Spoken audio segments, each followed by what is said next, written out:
இந்த பள்ளிவாசலை பற்றி விஷயங்களை பற்றி சொல்வதற்கு நான் அஹமத் முனவர் இலங்கை வானொலியின் முன்னாள் பணிப்பாளர் முஸ்லீம் சேவையுடைய குறிப்பாக என்னுடைய யூடியூப் தளத்துக்காக வேண்டி இந்த யாழ்ப்பாணத்தில் 19ஆம் தேதி ஜூலை மாதம் என்னுடைய இந்த யூடியூப் தளத்துக்காக குத்துபா பிரசங்கம் முடிந்ததும் ஜும்மா பிரசங்கம் முடிந்ததும் நான் இங்கே சந்திக்கின்றேன். யாழ்ப்பாணத்தின் மிக முக்கியமான ஒரு சகோதரர் ஹாஜி முபீன் அவர்களோடு நான் பேசுவதற்கு விரும்புகிறேன். அஸ்ஸலாமு அலைக்கும். இன்று வெள்ளிக்கிழமை ஜும்மாவுக்கு நான் வந்து உங்களை சந்தித்து உங்களுடைய இந்த விஷயங்களை கேட்பதில் மகிழ்ச்சி அடைகிறேன். உங்களுக்கு தெரியும், இப்பொழுது நான் நினைக்கிறேன் ஒரு 80 வயசு இருக்குமா? இப்போ 78 எத்தனை வயசு உங்களுக்கு? 74 வயசு. 74 வயசு. ஆனால் பழம்பெரும் என்பது எனக்கு தெரியும். இந்த பகுதியிலே எல்லா விஷயங்களையும் தலைமை வகித்து முன்னிலை வகித்து செய்கிறீர்கள். நான் 1980ஆம் ஆண்டும் 82ஆம் ஆண்டும் வந்தபொழுது கூட உங்களை சந்தித்தது ஞாபகம். பாக்கிர் மாக்கார் முன்னாள் சபாநாயகரோடு சமூக சேவையிலும் மற்றும் கல்வி விஷயங்களிலும் முஸ்லீம்களுடைய தலைமத்துவ வழிகாட்டும் இருக்கிறீர்கள் முபீன் ஹாஜியார் அவர்களே. இன்றைய ஜும்மா வெள்ளிக்கிழமை இந்த பள்ளிவாசலை பற்றி 2 வார்த்தைகள் சொல்லுங்களேன். யுத்தத்தின் பின்னர் சமாதானத்தின் பின்னர் எப்படி இருக்கிறது இது? இந்த பள்ளிவாசல் 125 ஆண்டு கால பழமை வாய்ந்த பள்ளிவாசல். இந்த பள்ளிவாசலை பெரிய பள்ளிவாசல் என்று சொல்லுவார்கள். கிராண்ட் மஸ்ஜித். கிராண்ட் மஸ்ஜித். அதன் பின்பு 10 வருடங்களின் பின் புதுப்பள்ளி வாசல் 1908ஆம் ஆண்டு கட்டப்பட்டது. மஸ்ஜித் முகமதியா அந்த பள்ளி தலைவர் நீங்கள்? ஆமாம். இந்த 2 பள்ளிகளும் தான் பிரதான பள்ளிய காலத்தில் இருந்து வந்தது. பின்பு காலப்போக்கில் முஸ்லீம் மக்களுக்கு இனப்பெருக்கங்கள் வரும்போது பள்ளிவாசல்கள் உருவாக்கப்பட்ட பள்ளிவாசல்கள் 1990ஆம் ஆண்டு வரை சிறப்புடன் இயங்கி வந்தன. இந்த முஸ்லீம்கள் வெளியேற்றப்பட்டதன் பின்பு இந்த முழு பிரதேசமும் விடுதலை புலிகளின் கட்டுப்பாட்டிலேயே இருந்தது. பள்ளிவாசல்கள் எல்லாம் அவர்களது பொருட்களை வைத்தெடுக்கும் ஸ்டோர்களாகவும் ஹவுதுகள் அவர்கள் குளிக்கிற தொட்டிகளாகவும் அப்படி பல விதமான முறையில் அவர்கள் நடந்து வந்தது. பின்பு 95ஆம் ஆண்டு யாழ்ப்பாணத்திலிருந்து ஒட்டுமொத்த தமிழ் மக்களையும் புலிகள் வெளியேற்றி வன்னி பிரதேசத்துக்கு சென்ற பின்பு இங்கு தனியாக இராணுவம் மட்டும் கைப்பற்றியது யாழ்ப்பாணத்தை 95ஆம் ஆண்டு. அப்போ 95ஆம் ஆண்டு கைப்பற்றிய கட்டுப்பாட்டில் இருந்தது. 2002ஆம் ஆண்டு ரணில் பிரதமா சமாதான ஒப்பந்தம் கையெழுத்தப்பட்ட பின்பு பாதை திறந்து மக்கள் பள்ளிவாசல்கள் எல்லாம் இராணுவத்திடமிருந்து மீண்டும் பெற்று அவரவர் வசதிக்கேற்றபடி பள்ளிவாசல்களை புனரமைத்து மீண்டும் செயல்பட துவங்கினார்கள். கொஞ்சம் கொஞ்சமாக முஸ்லீம்கள் வர துவங்கினார்கள்.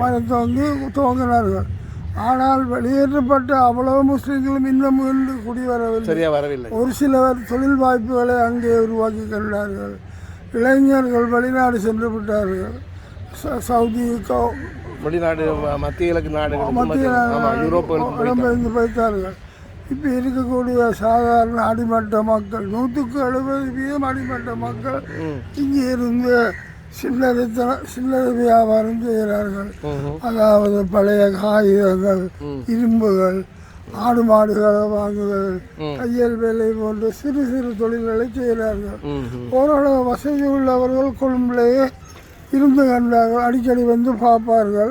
இங்குள்ள மக்களுக்கு தேவையானதை செய்வார்கள். பெரும்பான்மையாக வந்தங்கள் சமாதானத்தின் 2009ஆம் ஆண்டு யுத்தம் முடிந்து 2009 மே மாதம் 17-18 யுத்தம் முடிந்தது. 2002 சமாதானம் 2002ஆம் ஆண்டிலிருந்து அதுக்கு இதுக்கும் சம்பந்தம் இல்லை.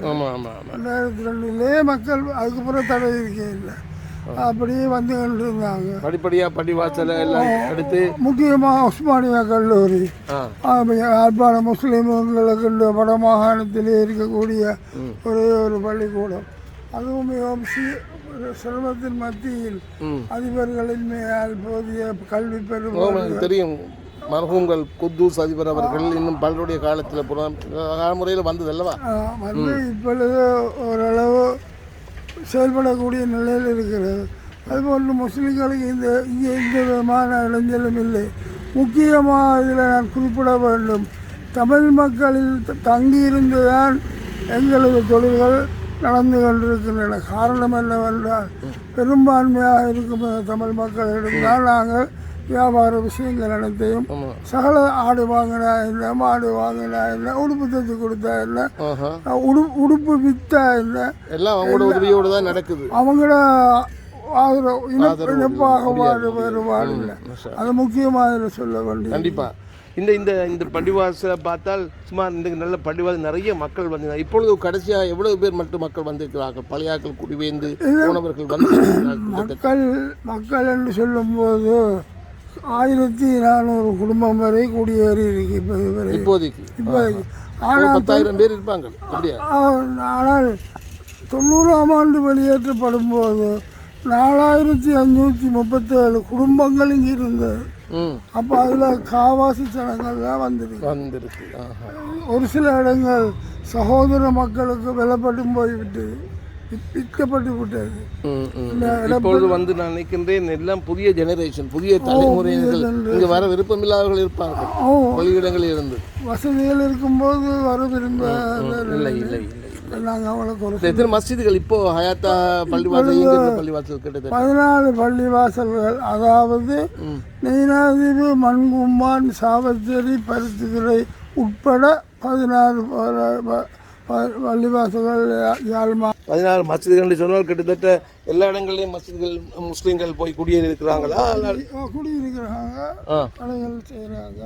அந்த 16 பள்ளிவாசல் யாழ் மாவட்டம் முஸ்லீம் பள்ளிவாசல்கள் சம்மேளனம் உருவாக்கி வச்சிருக்கிறோம். நான் ஏற்கனவே ஒரு ப்ரோக்ராம் செய்தேன் வார வழியில் சாவகச்சேரி பள்ளி மிகவும் பரிதாபமான இருக்கு. பார்த்து அந்த ப்ரோக்ராம் ரொம்ப இதாக இருக்கு. என்ன செய்யலாம்? அது என்ன நிர்வாக பிரச்சனை.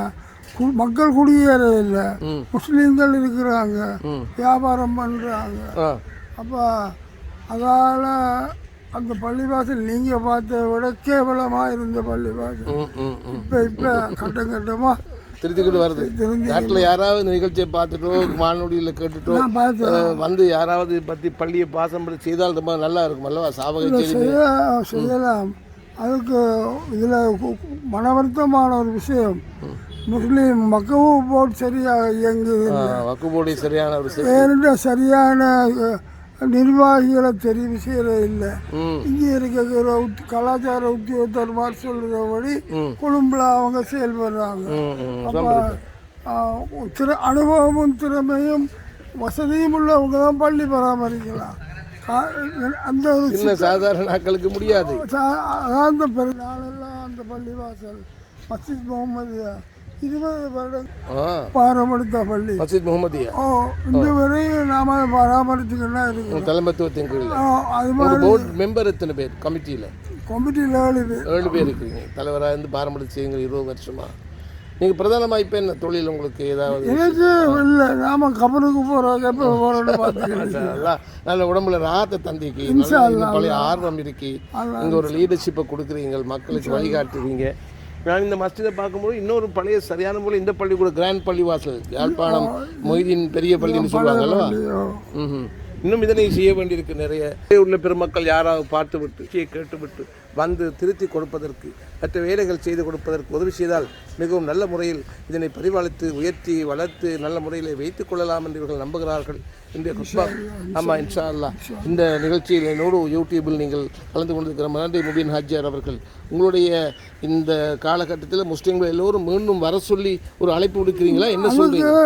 ஒரு வேண்டுகோள் நாங்கள் கொடுத்து மறைஞ்ச ஜனாதிபதி பிரதமர் வேலை திட்டத்தை அப்போது இருந்த புனர்வாழ்வு அமைச்சர் மிஸ்டர் தயாரட்னா மூலமாக அது செயல்படுத்தி அது வேலை திட்டங்கள் அறிக்கைகள் தயார் பண்ணும்போது துரதிருஷ்டவசமாக அவர் காலம் சென்று விட்டார். அந்த மாதிரி ஒரு கமிஷன் வச்சு முஸ்லீம்கள் இழப்பீடுகளுக்கு எதுவுமே இதுவரை நடக்கவில்லை. அது ஒரு அப்படி நல்ல ஒரு காலம் மீண்டும் வரணும் என்று வேண்டுகோள் விடுத்து நல்ல முறையிலே முஸ்லிம்களுக்கான வசதிகள் செய்யப்படும் என்று வேண்டுகோள் விடுத்து என்னுடைய இந்த யூடியூப் தளத்தை நீங்கள் சப்ஸ்கிரைப் பண்ணுங்கள். உலமாக்களே, பெருமக்களே, தனவந்தர்களே, இத்தகைய நிகழ்ச்சியை கேட்டு நீங்கள் பலம் பெறுங்கள், வளம் பெறுங்கள். யாழ்ப்பாணத்து முஸ்லிம்கள் மீண்டும் போல் பழமை நிலைமையில் வாழ வேண்டும், பழைய நிலைக்கு திரும்பி செழிப்பாக இருக்க வேண்டும் துஆக்களோடு நான் அஹ்மத் முனவர் விடைபெறுகிறேன்.